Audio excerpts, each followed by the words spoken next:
Do you think men are important? Like for what? We need to kill all men. Men can cry. So it's okay to be weak. Scientists have now discovered a way for women to impregnate themselves using their own bone marrow. And the only child that can result from those pregnancies are female. So we no longer have any need for you, genetically or physically. We've met some of your fans, and they were all male fans, the ones that we talked to. And they were struggling with their manhood, and you give them this message that it's okay to be a man. It's not okay. It's necessary. What the hell are we going to do without men? You look around the city here, you see all these buildings go up. These men, they're doing impossible things. They're under the streets, working on the sewers. They're up on the power lines in the storms and the rain, breaking themselves in half on a regular basis, making sure that everything that always breaks works. They're keeping this impossible infrastructure functioning, this thing that works in a miraculous manner. They work themselves to death. Toxic masculinity. That appalling phrase. It's what keeps the world going round. There's been this attempt to identify masculine competence and power with tyranny. The problem is toxic masculinity. Toxic masculinity. Toxic masculinity. And that's very, very hard on young men. But it's very helpful for people to hear that they should make themselves competent and dangerous and take their proper place in the world. Competent and dangerous? Why dangerous? Because it's the alternative to being weak. And weak is not good. The people who shoot up the high schools, they're weak. How is it good to be dangerous? Because it makes you formidable. And life is a very difficult process. And you're not prepared for it unless you have the capacity to be dangerous. That doesn't mean that you should be cruel. It doesn't mean any of that. You have to be powerful and formidable and then peaceful, in that order. And that's not the same as being naive and weak and harmless, which is what young men are being encouraged to be. Being a man means being strong, being stoic, being emotionless, and that's not real. That's a very bad idea. It's a very bad idea. Because naive, weak, and harmless means that you can't withstand the tragedies of life. You can't bear any responsibility. You'll end up bitter. And when you get bitter, then you get dangerous. Men are not meant to be dominant. Men are meant to be submissive. When you do that and there's like muscles there, nobody cares about that. People are afraid of the truth because often if you reveal it, it causes conflict in the moment. You should be afraid of the truth, but you should be more afraid of falsehood. You don't make men safe by making them weak. They're much more dangerous when they're weak because they'll stab you in the back when they get the chance. You make men safe by making them strong and then by making sure that they're disciplined.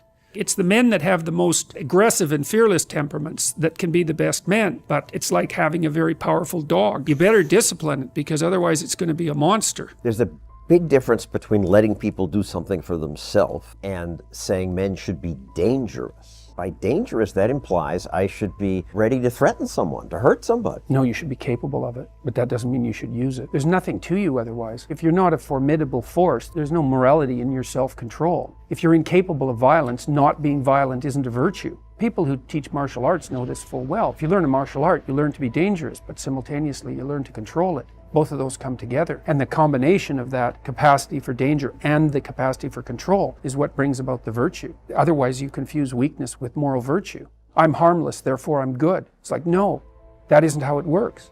That isn't how it works at all. If you're harmless, you're just weak. And if you're weak, you're not going to be good. You can't be, because it takes strength to be good. It's very difficult to be good. If you're afraid of male power, crippling them is one solution. Now, it's not a good solution, and that's going to happen if you think of the patriarchy as a tyrant. When we look into the past and we see our evil uncles, it's just a complete bloody catastrophic mess, isn't it? Slavery and genocide and war and oppression, and that's on all of us, isn't it? And it's always lurking there in the background. And so is that male power? Yes, in some ways. I mean, if you don't give a man a sword, he can't use a sword. So not giving him a sword is one way of making sure he's peaceful, but it's not the optimal way. And besides, if you cripple men, they become far more dangerous. They become dangerous in an terrible underground fashion. You want to encourage that power because it's actually a tremendous force for good if it's brought under control. But that's a hard thing to get right, and it also requires a lot of trust and work on the part of women. Right now, our society is criticizing itself. That's part of patriarchy theory, and the idea is the hierarchies that are characteristic of our society are male-dominated and predicated on power and tyranny. Okay, so I don't buy that. I think that any hierarchical structure can degenerate into tyranny, but I think that most of the hierarchical structures in the West are about as good as hierarchical structures ever get. Okay, so let's say you do buy that though. The hierarchy is patriarchal and it's corrupt. Well then let's say you're a young man and you're ambitious. Well then obviously you're corrupt too, because your ambition is to take your place in the corrupt hierarchy.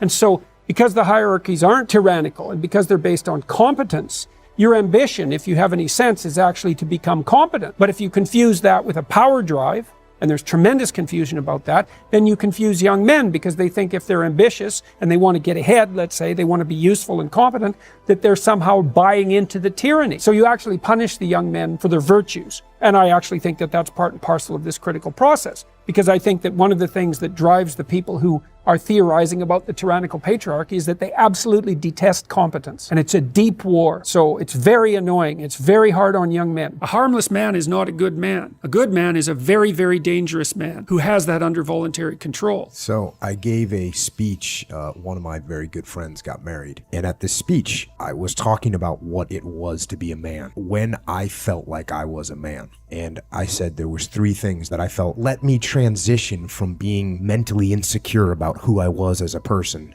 to being, okay, I'm actually good with who I am. Number 1 was learning how to fight. I got into Brazilian Jiu-Jitsu and mixed martial arts, and I learned how to fight. And now, all of a sudden, when I looked at other people, I wasn't posturing, I wasn't trying to pretend that I was tough. I knew that most people that I would encounter, I could defeat in a physical altercation. Number 2 is going into combat, because even though you might be tough in a street fight, when you're facing death, well, that's a whole nother level. And for me, going into combat, was I going to be scared? Was I going to be a coward? Was I going to be scared of death? And when I went into combat, I wasn't. I was fine. I was okay with the fact that I could die. And the last one was I got married and had kids. Because all of a sudden, all these being aggressive and working to fight and be able to destroy in an efficient way, well, then I took that and combined it with, okay, now I'm going to take care of my wife and our children. You don't want to control aggression any more than you want to control sex. You want to integrate it. You need to have the capacity for danger. You need to be dangerous.